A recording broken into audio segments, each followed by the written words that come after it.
rang muy Top Jolof rang muy gaaw Teranga TV ñu dellu si waat ci beneen numéro Top Jolof tey dañuy def benn plateau bu spécial plateau bi li muy spécial mooy su ma ñëwee tàmbaleek yow ne la rang nga war a xam ni am na lu ko waral li ko waral mooy suñu benn frère hip-hopeur suñu benn frère sénégalais dañ ko téye bi ñu ko téye nag lañu xamul ci ban fànn la ak ci yan circonstance lañ ko téye muy kan 10,000 Mata from Lahira tey ma dalal ñaari ndaanaan yoo xam ne tey bu ñu waxee 10 000 problèmes c'est vrai que old school la ci bagage yi ndax du ci gan beneen bi mooy tey ku ko dégg ci yu bëri sa xel am na ci ku muy daj automatiquement kooku ñu ngi koy wax Djilass Djilass bokk na ci samay gan mais tamit koo xam ne dafa bokk ak moom benn projet ñoom ñëpp ñu war ko génnee ci fan yu néew faf yàlla dogal bi ñëw muy Chris Tall tey ñoom lay dalal ci Top Jolof di leen wax asalaamaaleykum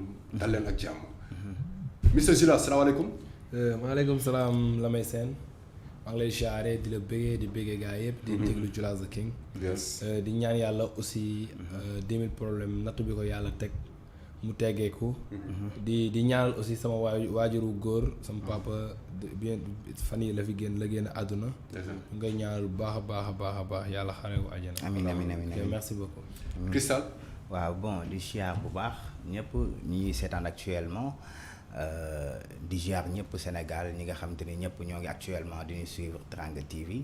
di la nuyu tamit grand bi. comprendre nga di masawu sama copain Djilass mi nga xamante ni bon fan yee ñu passé la suñu papa ñun ñëpp du papaam kese. génn àdduna. bon aussi di ñëw pour encourager en plus soutenir aussi xam nga wax 10 000 ñoo ngi nii présenté wu tamit xam nga. di ko wax mu jàpp rek quoi. si situation yi mu nekk ñun ñëpp xam nañ ko mais comme li may wax rek. dañuy ñëw tey épauler suñu grand bu baax quoi. muy rang c'est ça donc ñu ngi koy jàllee ministre Djilass donc tamit di la masaw bu baax ci leer dal di masaw aussi Sellmaine bu Express. fan yi weesu la way juróom bu jigéen làkku woon. fan yi ñu génnaat encore. mu amaat benn sëram boo xam ne dafa génnaat àdduna. donc ñu ngi koy masaw bu baax a baax di ko wax ni nattu jaam bi yàlla bëgg rek. la koy teg daan la yàlla may xolu muñ. bu ñu waxee 10 000 problèmes xam nañ ni. en dehors de rappeur bu mu doon dem na ba nekk benn activiste jamono bi activiste soit individuel bu bokkul ci benn mouvement et tout mais ñëpp xamee nañ ko ci rang bi mais aussi ñu bëri jàppee woon ko benn comédien mais c'est au-delà d'un comédien Djilass non si xam nga tey exemple nit boo ko fréquenté wul boo nekkul ak moom doo xam quoi 10 000 yàlla def na ne son bu ñu def rang muy rap ci lañ xamante te son bi dama ko fiil sentir ko invité ko si mu ñëw ak amour ñu def ko yàlla def bientôt son bi léegi mu dugg 1 million de vues waaye te boobu instant boobu certes Djilass amoon na talent mais il n'était pas encore reconnu ci par le grand public hip hop Sénégal mais quand même bon en fait il m'a permis aussi je le dis ñu bëri gën ma découvrir sama talent en même temps moom it gars yi ñoo ngi ko jàppe woon benn instant que ne il est là pour faire le show comme ça quoi mais quand même man xam naa li nekk si moom 10 000 il est social 10 000 ensuite am na benn talent bu nga xam ne au fait am na yeneen son yu waroon génn sax bientôt dina génn je pense gars yi dinañ gis kan mooy 10 000 problèmes loo tax ma gën ko jàpp te nit la te nit bu nga xam ne gor la quoi en fait moom succès sonalu ko buzz sonalu ko ensuite lépp lu muy def daf koy def naturellement te yàlla moo ko si may tur yàlla moo ko si may nit ñi sopp ko mais il est modeste te chaque jour day bëgg di xeexal ki néew doole loolu moo tax ma gën ko jàpp parce que j'ai fréquenté pas mal d'artistes sama projet bi ma def ak 10 000 j'ai fait un son avec Mass j'ai fait un son avec Edmond j'ai fait un son avec d'autres artistes mais quand même moom bu ma ko xamee dañoo dépassé niveau son on est des frères ñu ne ko ba ñooy bokk des fois lal bu ñuy fanaan tu vois kon kooku sama frère la quoi dépassé na si man un artiste quoi te affaire bi bu ma ko déggee certes j'étais à Diourbel ci sama deuil papa mais boo ko déggee dama quitté lépp ñëw uniquement pour taxaw ko parce que c'était il est tout pour moi vraiment oui ça c'est clair parce que aussi jour arrestation bi muy am jour boobu lañ ko waroon dalal fii bañ ko woowee jotuñ ko Djilass bi lañ woo mu nekk Diourbel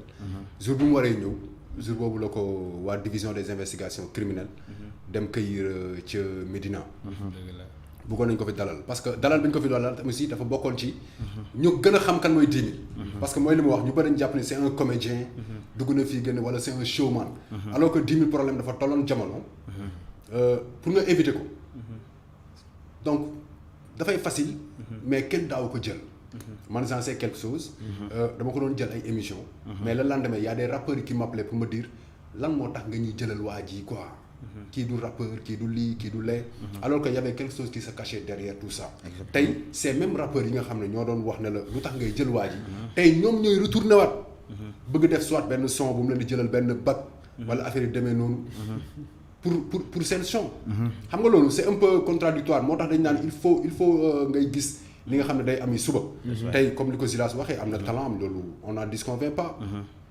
te yàlla kiiwam talent pour gars yi gën ko reconnaître ci 10 000 problèmes la ko jaarale tey 10 000 problèmes bu demee bay toog ak ay ministre toog ak ñeneen kon c'est parce que rang bi dafa yàgg du tey donc Cristal yow sa diggante ak 10 000 yaa quoi waaw sama diggante moom ak 10 000 vraiment dama naan lépp dafa commencé tamit ci Julas The King parce que Julas bon hormis le frère bi mu nekk actuellement bon je pense que avant loolu yëpp dañu bokk man ak moom label quoi waaw bu tudd Buzz Media léegi foofu nag la link yi di dem di gën a approfondir di dem ba tey jii mën naa wax link professionnel rek sekkuñu loolu kese quoi léegi à un moment donné nag ñu dem ba def nañ d'ailleurs benn son bu tudd succès bu war a génn peut-être d'ici peu ñoo ngi ko def ak Bra quoi léegi hormis ça nag moom moo amoon initiative def benn projet am boo xam te ni tàkk-tàkk gang la ko tuddee léegi projet boobu y avait des frères comme Scipion Leuz ak Ndamal ak moi personnellement Cristal Dynamique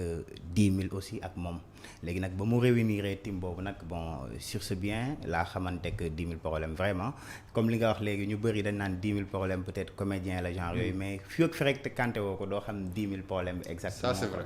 Vraiment mu nekk gaayen bu humble bu baax ba pare peut-être boo ko xamul da nga naan kii est-ce que gaayen bi jaay pour rek la est-ce que wér na genre yooyu mais boo ko xamee tamit loolu ngay wax ba léegi kii est-ce que wér na lu tax ngay wax loolu parce que moom alalam ni moomul dara quoi. ok 10 000 day joxe da nga naan kii est-ce que wér na sax il partage tout. Ouais. Raison pour laquelle loolu qualité bu ma neex la ci moom quoi. Vraiment loolu la quoi. D'accord foofu la ñu mais à un certain moment. état bi dafa génnee benn état d'urgence defe naa loolu moo andi arrestation bi. mu génn. ñaawlu ko comme beaucoup de jeunes sénégalais aussi. comme beaucoup de sénégalais aussi ni ñu ko ñaawloo mais ku nekk ak ni ngay nakarloo. peut-être 10 000 problèmes moom ni muy nakarloo par rapport ak couvre-feu beeg état d'urgence bi ni ñu ko tegee. ak ni ñu ko précipité. mooy mu génn ci mbedd mi. raak ko. est-ce que tey balaa ma doon génn da ngeen ci waxtaan yow Zilas yow ak 10 000. ou da nga jékki-jékki rek yëg ni arrêté nañ ko. 10 000 bu muy génn. jour bi mu génn jour couvre-feu bi ma rappelé parce que dafa war a ñëw week-end bi Diourbel. après ñu def fa samedi dimanche. àndal ñëw quoi. mais xam nga affaire bi dañ tëb rek ne suba état d'urgence day. waaye brusquement la ñëw. te 10 000 problème dafa nekk nit koo xam ne il dérange. ñoo xam ne dëgg. parce que dëgg moo neexul gis nga àdduna. ki ñi ma dëgg chaque jour dafay déranger. dëgg. seetlu lu baax képp ku ñi ma dëgg. day déranger parce que day génne li nekk ci moom. du tricher. xam nga tey ñooñu kooku noonu bu nekkee chaque jour. il est là pour wax mal bi état bi di teg doomu aadama yi. il est là pour défendre les badools 10 000 bu ko neexoon. mu ne au moins am na nit ñi ñoo ngi daw sama ginnaaw. war naa mën a géem xaalis. toog reposer dallu wut. appartement bu nooy ni ko rappeurs yi di defee. képp ku ci am si fu mool ngay dem dëkk. pour sa xale bu mool. waaye dëkk moom nekk dans les conditions yu neex. mais su ko neexoon du wàcc si terrain bi. parce que tey exemple tey nit ñi soxla nañ ko nit yaa ngi koy wër. mais su ko defee c'est badools yi moo tax mu def ko. dañ koy wax quoi. bi nga nit bu la nit nekkalee ci naaj bi dee ko nekkal ci kër gi exactement 10 000 concept am du changé parce que activiste la parce que yàgg na boo leen fàttalikoo ay premier son ma saaga politique ma saaga politique affaire yooyu donc daf ci yàgg quoi dafa yàgg il était toujours engagé léegi tey engagement am boobu noonu peut-être moom moo ko poussé mu génn waaw engagement boobu moom peut-être moom moo ko poussé mu taxaw gaas te bu muy def live la doon def waaye nit ñi ñoo ko topp lu ñu wax ñu ne 10 000 problèmes dafa rassembler la population 10 000 problèmes bu dul keroog bu ñu demee université man ak moom université bi dafa toj dafa fees dell exactement ba moom da doon jooy la ngeen doon def université dafa ñëw uniquement pour kaasal les étudiants bu ñu xoolee ci net bi nañ ko gis dafa fees dell étudiants yi di génn di jooy ndax 10 000 problèmes. bokk na ci dernière sortie parce bi que dafa mën a Julaas était à l'université. ma koy du expliqué du université mu ne loolu. yow yaa nekk université mais dañuy ànd ma dem taxaw ñu kaas ko. parce que conditions yi étudiants yi di dund c'est pas normal. bu ñu demee université mu gis li conditions yi étudiants yi di dund. mu ñaawlu ko. déploré ko. wax ak état bi dañu bàyyi xel étudiants yi. kooku moom il est là pour le peuple. dëgg la waaye loolu bu ko neexoon mu bañ a sonn keroog bu mu demee. public bi ñoom ñu ko bëgg parce que xam nañ ne kii dafa dëggu. léegi tey kooku noonu bu dëggoo nekk si terrain bi. waaye mënoon nekk ci beneen côté man 10 000 bu ma doon moom damay toog noppalu parce que gars yi jaruñu ko. c'est clair ñi fi nekk nii di kaas. ñu bëri seen ruq la ñuy toog. exactement def seen yëf wàcc ñu si terrain bi. exactement mais dafa wàcc si terrain pour wan président que ne. ba doole yi buñ boo leen tëjee 21 heures. dootuñu am lu ñu reeree. dëgg la am na ñoo xam ne dañuy jaay ay reer. ñoo xam ne li guddi la ñuy liggéey pour jaay pour lekk pour dundee. ñëpp yemuñu. bu dee moom kese mën naa tëdd fu mu tëdd. di lekk la muy lekk. mais bu ko defee c'est pour la population. exactement léegi nag tey loolu bu amee. état bi dañu war a bàyyi xel aussi que ne. 10 000 activistes la. tey jàpp ñu ko ci mbedd mi. këram lañ ko fekk jël si ko. am na keneen koo xam ne moo ci terrain bi. moo ci terrain bi di classe. je pense que ne tey bu nekkee raafal am na ou bien ci ku ñu fekk ci mbedd mi jàpp na mais. je pense que ne peut-être waruñu woon dem këram. di ko jël si. dëgg parce que loolu tamit gars yi def droit war nañ ci mën a wax parce que bu dee dañ la doon raafal. nga gis auto police bi leer na ne yoroo sa pièce. nga daw. defe naa ni boo dawee. soo dawee. rëcc dugg sa kër. du la lendemain la police di ñëw. pour jàpp si la. exactement mais beneen bi mooy. le fait que. division des investigations criminelles muy dig. nañ ma baal quoi mais. lan moo tax yónni wuñu waa police 4e. maintenant la dëkk. pourquoi police 4e c'est-à-dire dafa am ñett yoo xam ne pour man. gis nga ñooñu bu ñu génnee. du caaxaan moo leen war a génnee. muy division des investigations criminelles muy dig. muy brigade de recherche. gendarmerie. ak force spéciale de l'armée. gis nga ñett ñooñu. du ay fla moo leen war di génnee. c'est-à-dire dem ba yàq seen crédibilité. dem cueillir benn 10 000 problèmes. mais police 4e mu ngi foofu tout près. pourquoi ñu koy yónnee ay dig comme si. mais c'est pas un criminel aussi bu mag bi la vraiment. c'est pas un criminel. exactement de xam nga c'est que man balaa muy ñëw sax c'est que xam nga tey avant ngay xalaat sax ñi nga xamante ni dañuy liggéey guddi. da ngay xalaat juste ñi nga xamante ni tey banlieue lañ dëkk. hormis banlieue lañ dëkk ñoo ngi liggéeyee Dakar te ku nekk xam nga circulation bi am actuellement à Dakar imagine toi nga war a wàcc benn 19h. war a fat say bagage timis jot na nga war a jël oto circulation bi maam booy jël couvre-feu da nga war a xool ci mesure yëpp en fait quoi. parce que 10 000 aussi problème bi mooy ñoom man à mon avis personnel pour man loolu lañ jëlee affaire bi dañuy jàpp ni c'est 10 000 qui a mobilisé ces gens là. te 10 000 mobilisé wul kenn dafa génne di. dafa tombeek ñoom quoi. tombeek ñoom génne di kaas. 10 000 génnewul kenn. comment nga génn di kaas comme booy ni ñuy kaasee di lakk pëna. comme booy ni ñuy kaasee di génn ci mbedd bi di wane ni seen ñàkk kontaan. mais gisuñ ko mu taal gisuñ ko mu lakk. exactement téléphone am lañ ko gis mu nekk mu yor. exactement di snap di dem exactement amoon na ci vidéo ñi nga xam te ni ñoo ngi sànni xeer amoon ñoo xam te ni ñoo doon def nii ñoo ngi lakk pëna mais deful loolu. dafa génn comme situation citoyen buy def mission bu mu yàgg a def. kon kooku ci ay droit am peut-être lañ ko fekk à un moment donné. comprendre nga parce que situation bon mën na ñëw déplorable. man mooy li ma wax donc comme rëccoon na jour boobu. exactement pour man après bu ñu ko jàppoon ci jour bi voilà mun nañ ne ci biir couvre-feu bi lañ ko jàpp quoi mais le lendemain ba pare indi mais man Julas li ma gën a jaaxal mooy pourquoi DIC et pourquoi pas police 4e. non il pensait que 10 000 bu mu defee loolu. bu xëyee day rëcc. wala bu xëyee day daw 10 000 moo nekk nga xam ne du daw. il assume en fait. il assume ses responsabilités. des fois bu ñuy def dara sax il me dit Julas xoolal boo ragalee xoolal bàyyi ma wax ci. parce que moom il est là pour le peuple. comme ni ma koy waxee rek comme disait Aimé Césaire ma bouche est la bouche de ceux qui n'ont point de bouche. Ma voix est la liberté des malheurs qui s'affaissent au caveau du désespoir. Voyez moom si le ciel m'a fait rapport c'est pour prendre le cri de la misère de son peuple. exactement pour mu développer li nga xam ne moom la nit ñi di dund. tey exemple tey ñun des fois dañuy dem ba fàtte suñuy concept. des fois dañuy dem ba fàtte lan moo ñu dugal ci rap. certes musique mun nañ ko def. mais d'abord c'est l'engagement. voyez tey da ngay xool su ma duggee tey ci rap. c'est pour ma xool li nga xam ne askan bi ñu ngi koy dund. ma wax ko te nit ñi mënuñu koo wax. askan bi mënuñu wax ñu dégg leen. yàlla may na ma baat boo xam ne su ma waxee les gens dinañ ma dégg. ma génn ci population bi wax. loolu moo indi je pense que ne jaratu woon sax ñuy def instrumental. dañ ko def pour mélodie bi mun a dem. waaye mais tey bu ñu demee 10 000 problèmes c'est rappeur la non seulement activiste la. non seulement kenn mënu ko jënd. lépp lu mu def da koy wax ne lii ak lii laa def. waaye tey 10 000 problèmes bu nekkee exemple que ne tey àdduna bi dañu ko bëggoon jënd mënoon nañu ko jënd ba nii du dootul wax. dëgg la dañu waxante dëgg. parce que 10 000 tey exemple ñëpp ñoo ngi soxla mu defal leen benn vidéo Snap kese. te ba tey chaque jour il est là pour le peuple. il est là pour les badoola. waaye léegi tey ñun dañu waroon def leen mooy lan que ne population bi nga xam ne 10 000 ñoo ngi koy kaasal. man maa ngi gis lépp tey 10 000 bu nekkee ci jàmm ñëpp dañ koy bëggee. 10 000 bu ñu ko jàppee ku nekk naan 10 000 dafa sob warul woon génn ak warul woon def lii warul est-ce que kon moom est-ce que amati na valeur muy défendre la population. exactement est-ce que amati na valeur aussi 10 000 problème nekk porte-parole. baadoola yi porte-parole ñi nga xam ne yoruñu. tey exemple mbedd mi kenn du fa jàpp doomu boos yi ci mbedd mi nii duñ la ramasse. te doomu boos rek la ñuy bindal ay laissez-passer. yu jaar bu leen neex. waaye baadoola yi chaque jour ñoo ngi tëju. mais tey exemple moom su taxee position baadoola yi taxawul position wu koo xam ne yor na taxaw di défendre nit ñi nga xam ne ñoo nekk dans les conditions yu metti tey dañu waroon bàyyi xel 10 000 problèmes population bi delloo ko njukkal mooy que ne ñu défendre ko mais tey koo gis ci réseaux sociaux yi je l'ai vu médias yi ñu bëri 10 000 problèmes jàpp nañ ko ñi ne xamoon nañ ko ñi ne foog xamoon nañ ni dañ ko jàpp waaye loolu day mel ni yéene wuñ ko te tey chaque jour dama koy wax ki nga xam ne dafay wax dëgg dafay déranger population société bi képp nga xam ne day nekkul ci yoon kii wax dëgg da lay déranger damay ñaan yàlla ñi nga xam ne ñoom 10 000 problèmes population bi nga xam ne 10 000 problèmes taxaw na pour jàppale leen dëgg ñu delloo ko njukkal même buñ ko mënul wàcc ci terrain bi kaas léegi yéen ñi ko jege ba ngeen demee ba xam ñu ngi koy waaj a déférer et tout est-ce que jot ngeen xam lan lañ koy toppee au juste par rapport ak situation bi ouais.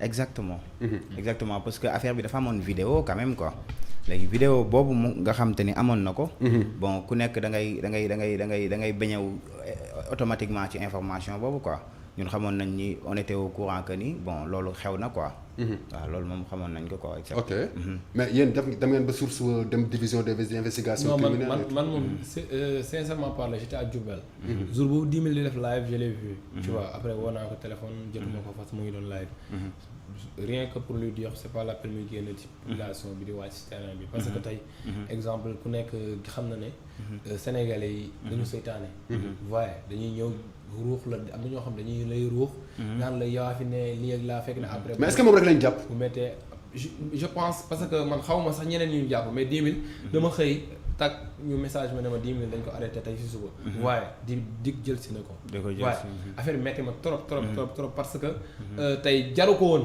ñi muy xeexal pour man ñi muy xeexal ab bu mu gisee seen réaction man est-ce que lii jaroon na ko tu vois parce que tey mënoo wàcc terrain bi di xeexal ay nit ba ñu jàpp la après ñooñu tax tamit naan ay kii ñi lu ne ñi kii daa doof kii wax kii lu mu def c'était pas normal jikkoy sénégalais xam nga jikkoy sénégalais loolu noonu je pense que ne loolu jaru ko woon loolu moom moo tax ñu jàpp ko mais nee nañ ci liñ ko jàppee que ne il était là pour rassembler la population rassemblement la doon créer ensuite respecté wul normes yi président de la république déclaré waaye loolu ci loolu lañ ko jàppee maa ngi ñaan aussi ñi nga xam ne ñoo nekk ci yoon ñu bàyyi ci xel xam ne 10 000 activistes simplement la taalul pono créewul rassemblement ñëwuloon aussi pour semer la pagaille uniquement dafa ñëw pour wane ne couvre-feu bi neexuñu tamit nit ñi dañoo war a dem am lu ñu dundee chaque jour mu ngi xalaat ba doole loolu moo tax mu wàcc ci terrain bi mais pas pour mu ñëw wàcc ci terrain bi taal ay pono wala mu ngi xeex ak population d'accord gis nañ ci population boobu fan yee passé ci benn vidéo bu doon circulé ñi gis ni mu ngi yoroon ay bourses yu bëri ay bourses yu bëri loo xam ne aussi dafa grave quoi en fait bourses yooyu mu doon maye c'était quoi ok bourses yi man ak 10 000 ñoo ko doon maye dañu demoon université ay bourses la ay bourses d'études pour les étudiants yi nga xam ne ay 1000 bourses ay bourses d'études ba ñu demee université ñu gis pas mal d'étudiants gis étudiants yu bari nekk ci université bi jàngatuñ dàq nañ leen amatuñ lu ñu def ñu ñëw gis ñoo xam ne aussi que ne ñoom seen jàng demeetu fa noonu après bon je l'ai dit 10 000 am nañ ku ñuy liggéey ku may liggéeyal koo xam ne war nañu mën a liggéey ak moom mu may ñu ay bourses ñu may ko population bi mu ne pourquoi pas ñu dem dem ci monsieur Sène mu may ñu 1000 bourses entières. ok ñu jël ñi nga xam ne amuñu inscription école yi nga xam ne boo demee dañuy fay 100 000 150 000 doomu boos yi ñoo fay jàngee. ñu permettre baadoole yi ñu mun fa jàngee. loolu moom moo tax ñu dem am 1000 bourses ba tey bourses yi sont disponibles. bu ngeen contacter ci numéro bi man dinaa leen jox bourse yi. ba tey bourse yaa ngi disponible quoi. loolu moo taxoon 10 000 di kaas parce que dafa ñëw gis étudiants yi nga xam ne amuñu lu ñu fayate ñoom ci université bi. mu ne pourquoi pas ñu octroyer des bourses entières. pour permettre leen ñoom ñu toppatoo seen jàng. très bien loolu moo taxoon pour dire vrai rek que ne. 10 000 il est là pour la population. 10 000 nee na moom sénégalais la. soxlawul dem Europe. dëgg la chaque jour da koy wax soxlawuma dem Europe. bu doon keneen mën na lijjanti visa passeport dem toog. dëgg la mais moom su demee day faillir mission. dëgg la il est là pour la population. dañ ko bàyyi xel population bi aussi. ñu delloo njukkal 10 000. parce que dañ ko war a delloo njukkal ah. exactement parce que exemple tey bu taxawee di kaas di kaasal population bi. nañ ko delloo njukkal taxawu ko. ba yàlla génnee ko fi mu nekk. dëgg la waaw très bien Cristal yow en grosso modo. couvre-feu bi lan nga ko gisee. waaw couvre-feu bi vraiment man en personne parce que tey à un moment donné ba mu demee di commencer parce que man ni nga gisee ni damay faral di def ay vidéo parce que je suis quelqu'un qui se documente quand même quoi damay documenter ci lu bëri. couvre-feu bi ba mu ñëwee ba muy soog a ñëw sax automatiquement moi je croyais pas à vrai dire quoi parce que dama gisoon déjà politique bi si ñëpp gis actuellement. kon tey man dama jàpp ni booy nax ay nit di leen nax bañ dem ba rendre compte que ni lii moom comprendre nga ay naxe la. comprendre ngay continuer di leen continuer. lan mooy naxe couvre-feu bi wala Covid bi. xam nga couvre-feu bi Covid bi moo ko jur. waay sans couvre-feu sans Covid couvre-feu amu fa place. mais man en personne tey fi may jàppee naxe rek mooy lan mooy tey en personne nga ni tey ma jox la exemple bu ndaw tey au début man gëwuma ko woon. te gars yi dañ ne woon en tant que artiste ñuy wax feebar quel que soit alpha da nga war a wax lii da nga wax sensibiliser nit ñi parce que feebar enjeu moo ngi ci. man leen enjeu yooyu man gëwuma ko en personne quoi. léegi bañ demee ba ci biir ñu ni léegi ñi feebar ñi dañ xam nga au début ñi feebar dañ doon wax seen localité yi. ñu dem ba ci kanam ne localité yi dootuñu ko wax. lu tax dootuñu ko wax parce que mënoo wax tey Géejawaay am na 5 cas waa Géejawaay toog. ne 5 cas peut-être bëri na quoi ñu dem peut-être dafa tuuti mënuñu xam si géejawaay yëpp ngay dem di tudd géejawaay ba gars yi di gis ni géejawaay am na 30 cas genre te kenn xamul ba léegi kenn ku fa feebar comme dañuy xam ne lii la naxaate la automatiquement ñu dindi léegi localité yi doon ñu ko waxati. récemment gis nañ ministre bi ne 18300 coupé benn vidéo moom day dem ba Sénégalais yi en personne dañu xam ne lii ay naxe la politique la. comprendre nga raison pour laquelle nag ay naxe waroo ci empêcher ki nga xamante ni mooy doon am benn 500 francs boo xamante ni moo ko doon liggéey wala 1000 francs bu mu doon liggéey di ko jox ay dépenses. di ko jox ay dépenses mais gëm nga Covid bi quand même gëm nga corona bi. man en personne gëmuma ko. lu tax gëmoo ko politique la quoi. gëmoo corona bi quoi. gëmuma ko. Zilas yow gëm nga corona bi. en fait man de du ma ne gëm naa ko. du ma ne gëmuma ko mais mosuma gis ku gis. ku corona. mais hip hop bi am na ko fi corona woo. bon en fait xam nga tey. am na fi rapport bu fi corona de. Lamé man waxuma loolu feebar yu gën a metti coronavirus ñoo ngi fi taxuñ ci. dañuy waxtaan rek quoi man xam nga laay laajte. ndax virus bi diggante 21h 6h du matin rek lay dox. yow loolu mooy sa problème. man loolu mooy sama problème. ndax virus bi ndax diggante. 21h ba 6h du matin kese lay dox. parce que mënuñu bàyyi 6h du matin ba 21h nit ñi di taxawaalu fu ne. ñu ne amul problème mais bu 21h jotee peep ñu ne virus bi génn na. ok léegi loolu laa laajte quoi. loolu mooy sa problème te 21h boobu. te tey regroupement yi gën a fort ci yi gën a fort mën nañ ne ci suba si lay am. ay marché. jàng. lépp. oto yi waaw dafa mel ni virus bi c'est automatique guddi gi rek lay marché. muy benn ñaareellement bi tey dañ ne ñàkk civisme da koy joxe. maanaam moo tax ñuy raxasoog di takk masque ainsi de suite quoi. léegi ma jox la exemple bu terre à terre. France boo fa solee dàll bu weex pendant 2 ans boo ko indee fii day bees ba léegi. vrai ou faux parce que foofu dañu am propreté. waaw tey Sénégal fii waxuma la. ñàkk civisme bi fi am propreté wala population France bi moo discipliné. discipline mais propreté bon moo fa am. discipline moo ko joxe discipline moo ko joxe. voilà par exemple Sénégal fii gis nañ indiscipline bi fi am ñàkk propreté bi fi am. te en plus Dakar bi ñu nekk ma yem rek Dakar fii ah. Dakar bi ñu nekk presqu'île la. tey ngelaw gi lay romb palais vite fait moo lay test parce que Dakar presqu'île la. benn poussière yi yomb fi. lépp yomb fi. saleté gën fi yomb kon fii moo gënoon war a favorable pour joxe Covid bi. waaw tey cas yi nee nañ fële la ëppee te fële man jot naa ci ay vidéo yoo xam te ne dañ ne hôpital bi la am gaan gi dugg di caméra comprendre gisul ci hôpital yi dara pour maanaam politique yi si nekk la quoi en fait quoi. léegi tey ñu indiwaat beneen cas tey boo indee feebar bi extérieur la pour que Afrique bu dee am na entre parenthèse. léegi lu tax bu ñu indee vaccination li gën a raisonnable fan la ñu war a commencer. Europe. merci beaucoup y a de la politique yi là-dessus quoi dafa am politique bu ci am. en parlant de ce vaccin. ñu ngi waaj a dugal benn projet de loi. ci biir assemblée nationale peut-être que sax jamono bii ñu ngi koy dugal en plénière et tout. pour que président bi gën a am doole. et tout am na ñu dem sax ba naan. peut-être que vaccin yi lañ bëgg utiliser de telle sorte que. dinañ leen vacciner. par la force population Sénégal. non man gëm naa ko xamul tax. bu ñu demee bañ nangu ne. ñun 21 heures dañoo war a tëdd. kon gëm naa ne population bi ñu xam lañ ñun commande la dañuy commandé. est-ce que c'est normal. non mais parce que population bi ñoo amul fayda. dañoo xamante dëgg rek ñun dañuy commandé.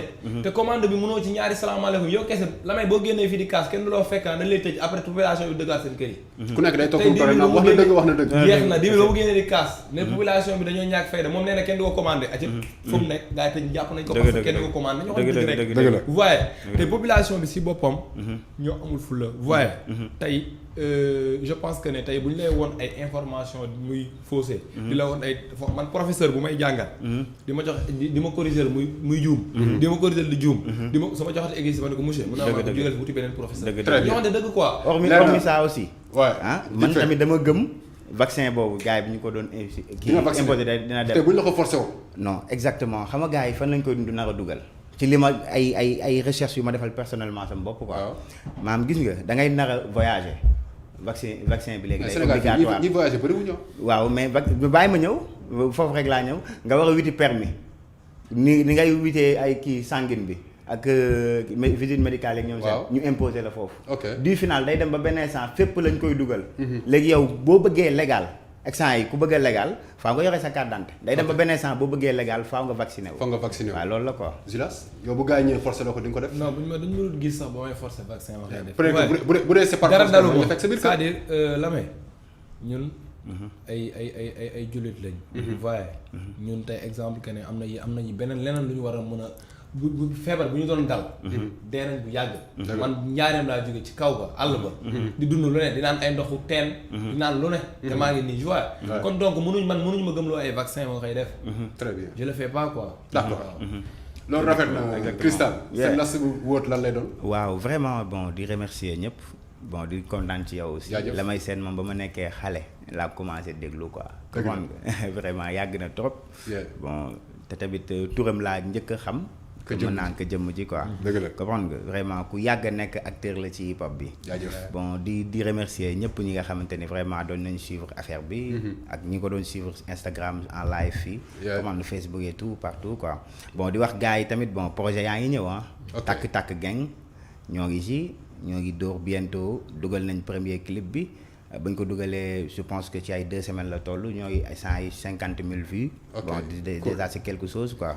day gën a dem ainsi de suite. di big up ñëpp di siyaar ñëpp quoi. bëggee Cristal 10 000 kañ lay taxaw. maa ngi lay bëggee d'abord. balaa ma wax ci 10 000. Lamay ku gars yi war a bàyyi xel la.